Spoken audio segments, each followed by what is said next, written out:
The recent void discovered in the Great Pyramid of Giza has sparked curiosity and intrigue among both archaeologists and the public alike. The media has portrayed the find as fascinating, mysterious, and a cause for further exploration, while prominent archaeologists controlling the narrative are trying their hardest to curtail the excitement. Claiming that this is anything but a discovery, these archaeological stalwarts want to prevent any challenge to what they believe is the truth behind the pyramid's construction and purpose, while also covering up how little they really know. A project called Scan Pyramids employed a technology that used cosmic radiation to X-ray the Great Pyramid of Giza, also known as the Pyramid of Khufu. The technology tracks muons, particles that are similar to electrons but slightly heavier as they bombard the Earth, penetrating matter and slowly decaying.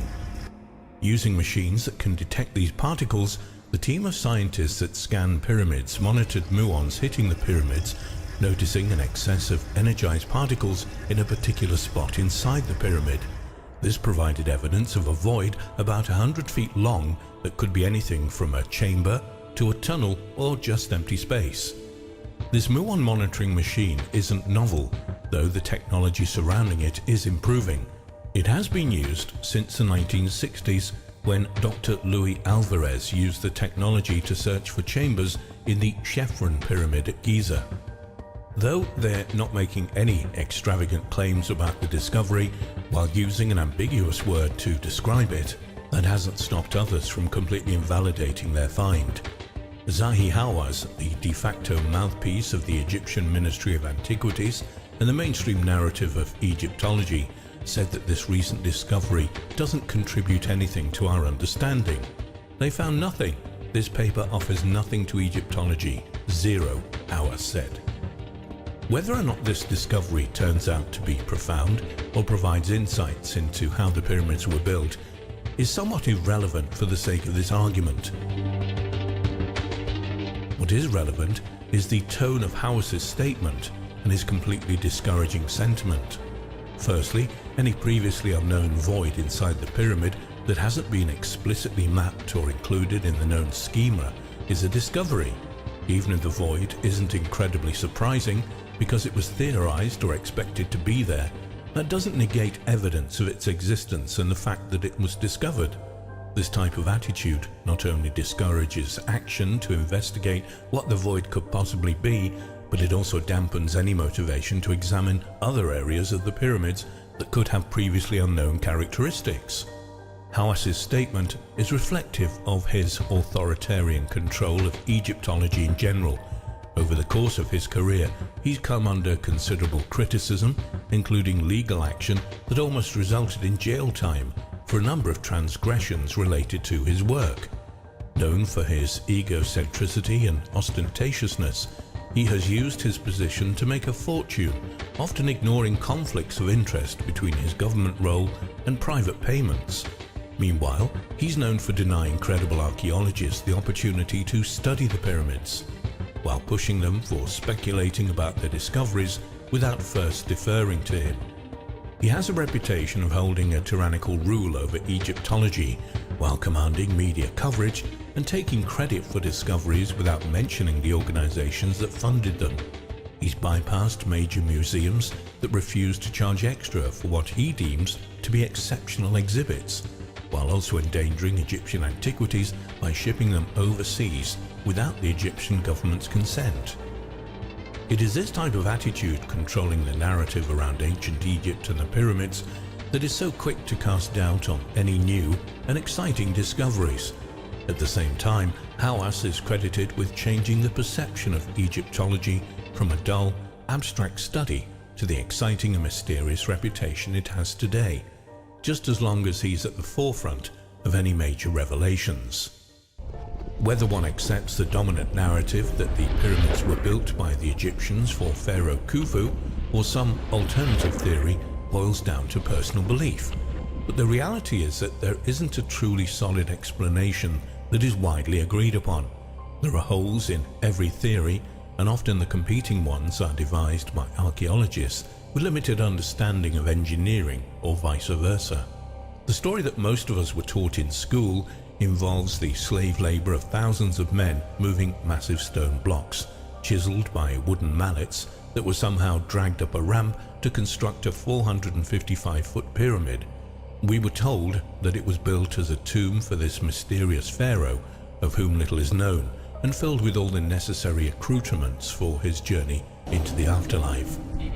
What we weren't told is that the whole theory of the pyramid's construction being ordered by and for Khufu is based on one piece of potentially spurious evidence, found by a man who was running out of funding and desperate to make a discovery.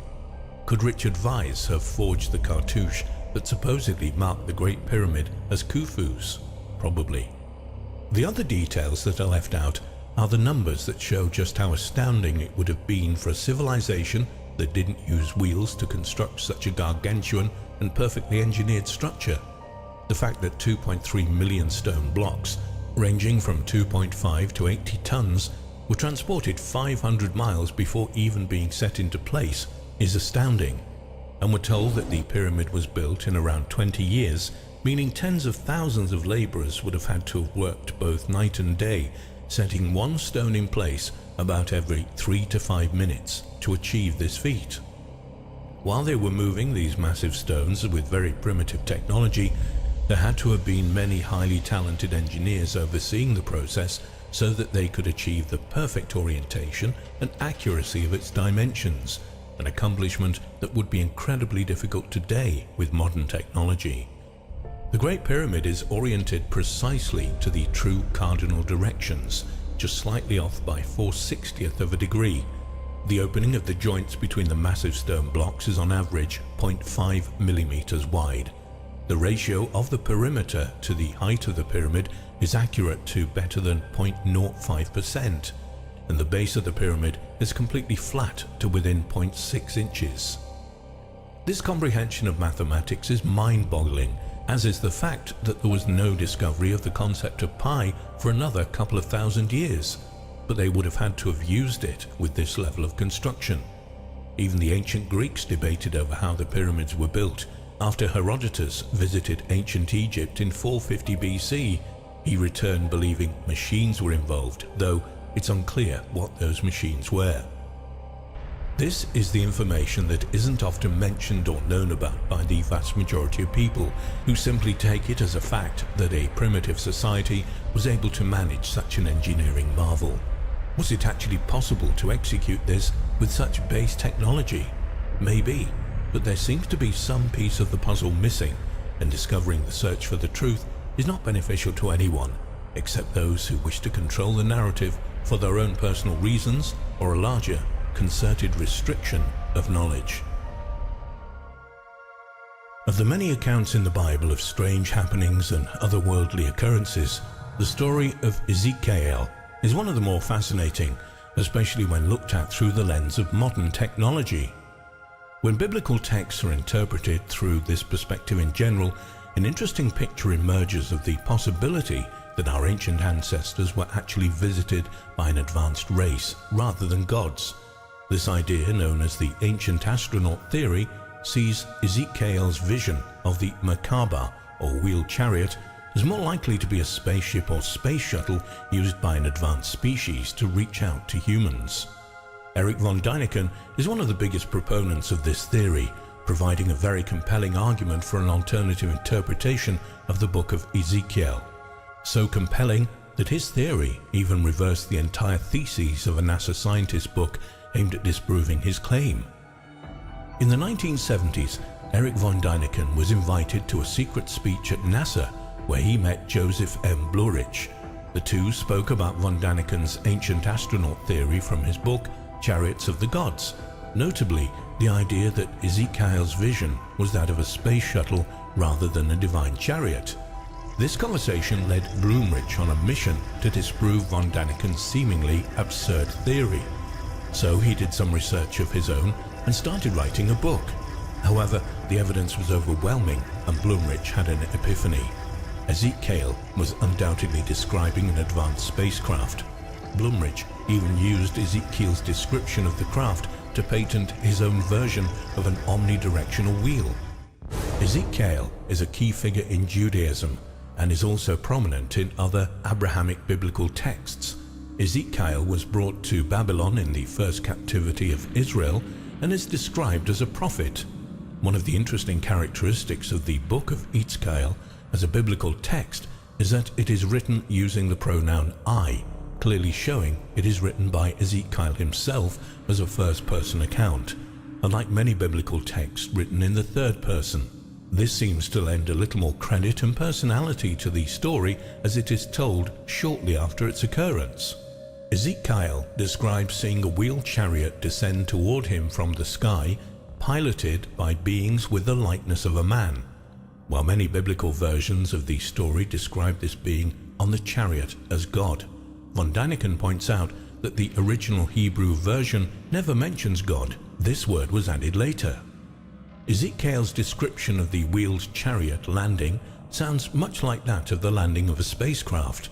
The windstorm, flash of lightning, and brilliant lights are reminiscent of a spacecraft coming down for a landing and kicking up dirt in a spectacle never before seen by someone of such a primitive era. Ezekiel even describes the fire powering the chariot as appearing as glowing metal. I looked and I saw a windstorm coming out of the north, an immense cloud with flashing lightning and surrounded by brilliant light. The center of the fire looked like glowing metal, and in the fire was what looked like 4 living creatures. In appearance their form was human, but each of them had 4 faces and 4 wings. Their legs were straight, their feet were like those of a calf and gleamed like burnished bronze. Under their wings on their 4 sides they had human hands. All 4 of them had faces and wings, and the wings of one touched the wings of another. Each one went straight ahead, they did not turn as they moved. There is clearly some discrepancy between this description and much of the way Ezekiel's vision is portrayed in biblical artwork. Pictures often leave out the details involving the fire, omnidirectional wheels, and the vaulted crystal encasing over the heads of the human-like creatures. As I looked at the creatures, I saw a wheel on the ground beside each creature with its 4 faces. There was an appearance and structure of the wheels. They sparkled like topaz, and all 4 looked alike. Each appeared to be made like a wheel intersecting a wheel. As they moved, they would go in any one of 4 directions the creatures faced. The wheels did not change direction as the creatures went. Their rims were high and awesome, and all 4 rims were full of eyes all around. Spread out like the heads of the living creatures was what looked like something like a vault, sparkling like crystal and awesome. These creatures with the likeness of man then take Ezekiel with them in their craft, bringing him to a temple on top of the highest mountain.